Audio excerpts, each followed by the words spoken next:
Seny Diagne bon mi ngi juddoo Tivaouane bon jàngee Thiès bi ma nekkee Thiès ci laa commencé di football suñu équipe nawetaan bi ñuy wax ASC Fogny équipe boobu joué naa ci nekk naa ci entraîneur en 74 bi may jël la coupe régionale j'étais le coach de l'équipe. Entre-temps ma nekk président pendant 10 ans en 2002 laa arrêté mes activités au niveau des nawetaan. li ma commencé football nag bon c'était en 67 parce que en 66 j'ai commencé par le basket. waaw basket laa jëkk a def bon booba j'avais 19 ans bon j'ai joué avec Bisnel Diagne qui était l'ancien directeur technique de l'équipe nationale. Bon joué temps boobu Bonaventure Carvalho qui était l'entraîneur des Lions moom moo doon suñu coach. Bon man ak Bisnel on se partageait les tâches de playmaker bu joué ma nekk sur le banc moom bu joué et bu ma joué moom mu nekk sur le banc. Bon ce Bisnel là a remporté 5 fois la Coupe d'Afrique avec ñoom Assane Thiam. Bon après bi ma jógee ci basket bi laa ñëw au COT football. Bon je suis venu au COT en 67 68 69 laa quitté le COT pour aller à Taïba. J'ai eu quand même la chance de travailler avec Jo Diop bon au COT en équipe nationale avec Mour l'entraîneur allemand là que Lamine Diack avait demandé mu ñëw préparer l'équipe olympique avec ñoom Fara Gomis bon Edmond Koto le grand frère à Joseph bon délégué Mbaye paix à son âme bon Séraphin Pichiti bon Seybani qui venait du Jaraaf du Foyer bon kan encore bon Assane Tall qui venait du Mbossé bon Sabara bon Abou Sarr bon Assane Mboup Saliou Seck qui était le président de la section football du Jaraaf ak Karamakho Koné qui était le gardien bon ñun ñoo def équipe espoir bi.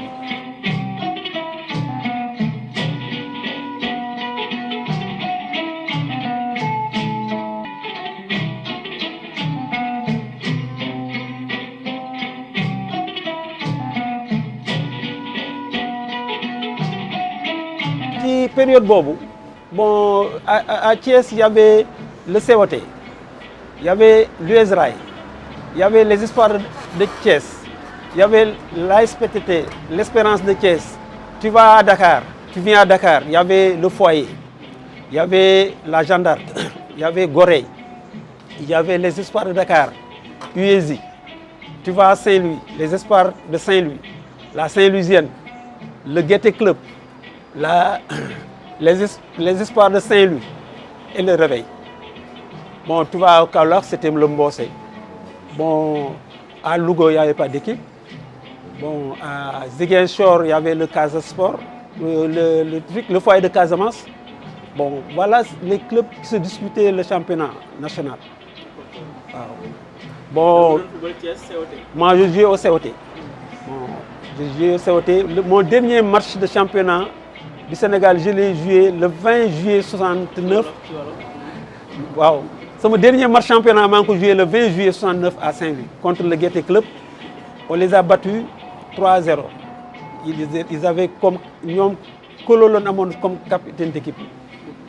Il y avait Gaieté aussi, c'était un grand club. Gaieté, bon, il y avait Kolo, Nara, Mamoudsen. C'était Mostodonte qui jouait. Le Rail aussi, c'était Jean Cousteau qui jouait au Rail. Je me rappelle, délégué Ndiaye. Lui, il jouait en équipe nationale de football et en équipe nationale de basket. Délégué. Wow. Vraiment, c'est le seul Sénégalais beaucoup de def. Wow.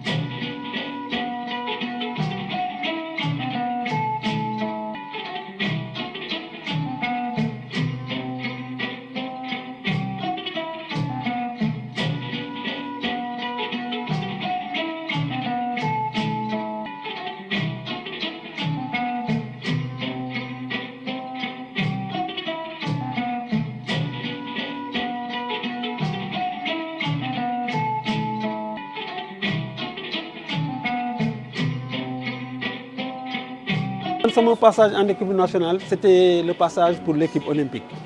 Lamine Diack, bi mu jógee Asmara ak Mawad ak Jo, ils vont faire une équipe junior, senior et une équipe olympique. Man ci équipe olympique boobu laa bokkoon.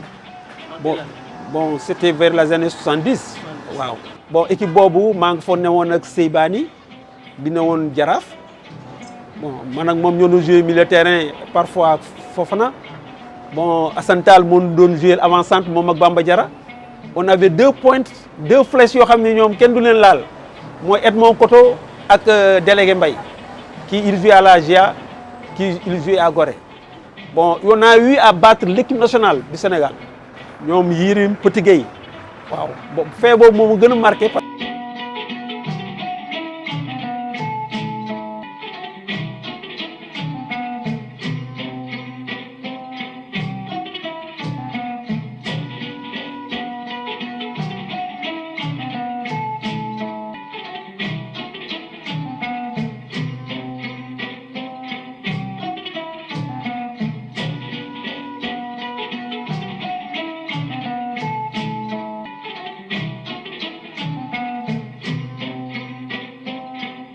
Freiner ma carrière internationale aussi, bon, c'est que j'ai eu à préférer avoir un travail, avoir un boulot sérieux, hein, que de continuer à jouer en équipe nationale. Benen bi, il s'est trouvé que bon, ñun bi may ñëw fofu à Taïba, c'était pour relancer une équipe de football. Bon, il fallait recruter des joueurs qui, on était en 3e division. Lors mo gëna briser ma carrière internationale et bon, je ne l'ai pas regretté aussi quoi. Il est vrai que bon, en football, je pouvais prétendre à pas mal de choses, mais Yalla mom, c'est lui qui définit le destin d'un individu. Bon, en 66 là, je suis en France. J'étais en classe de 3e année, je me suis fait examen en France. En 70, Budzinski, qui était directeur international de football dans l'équipe de France de 66, demandait pour me venir, mais je n'ai pas voulu y aller quoi. Bon, je ne sais pas les raisons quoi, parce que j'avais un bon job. Bon, là où j'étais vraiment, bon, je savais que je pouvais faire carrière. C'est pourquoi je ne suis pas parti.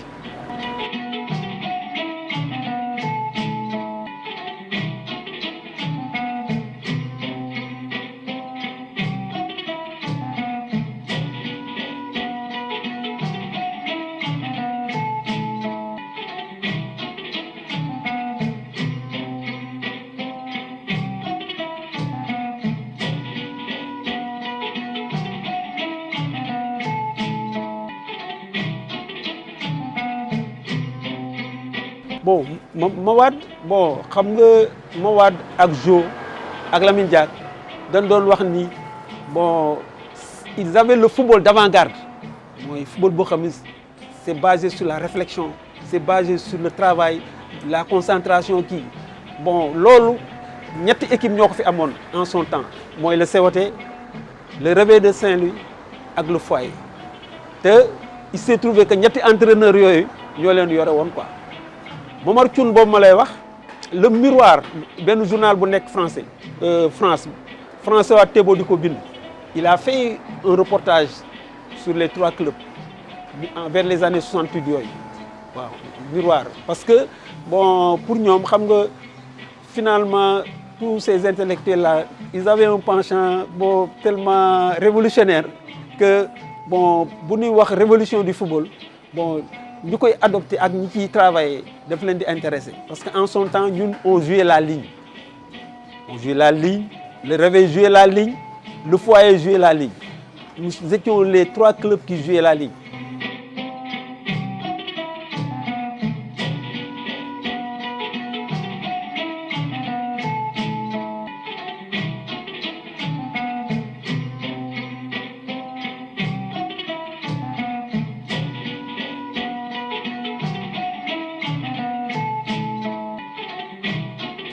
Nous devons permettre de constamment le bloc d'équipe. Comment? Quand les attaquants perdent le ballon, ils sont les premiers défenseurs. Ça permettrait à la ligne intermédiaire de reculer et de permettre à la défense de contrôler les gens qui sont dans la zone. Ça permettait aussi, quand la balle est dans la zone adverse, très vite, la ligne de défense monte au milieu jusqu'à la ligne médiane. On avait toujours le bloc quand on défendait et quand on attaquait. Wow. Bon, la supériorité numérique donne qu'on donne régulièrement parce que le bloc d'équipe se resserrait, aussi bien en récupération qu'en relance.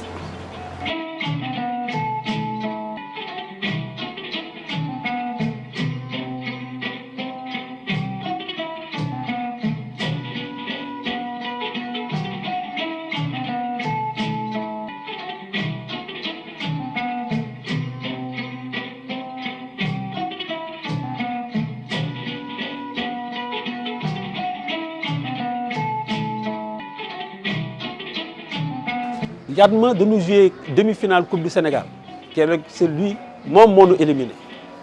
Parce que du fait que le jour de le foyer sans Louis Gomis, le foyer ne tourne pas.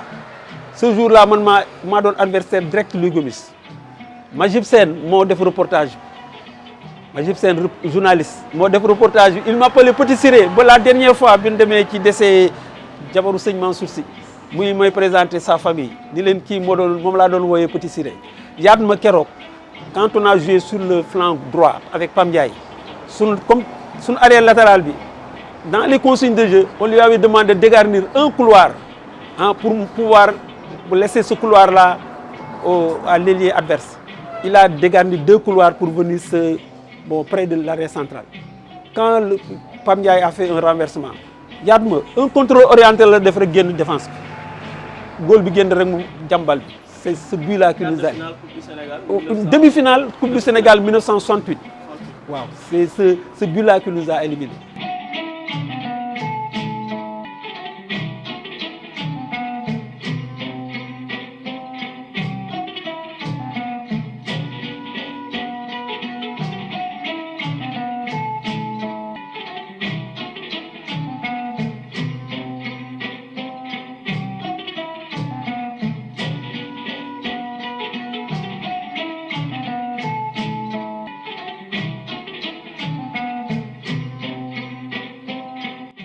Mon équipe qui m'a marqué moi équipe de 86.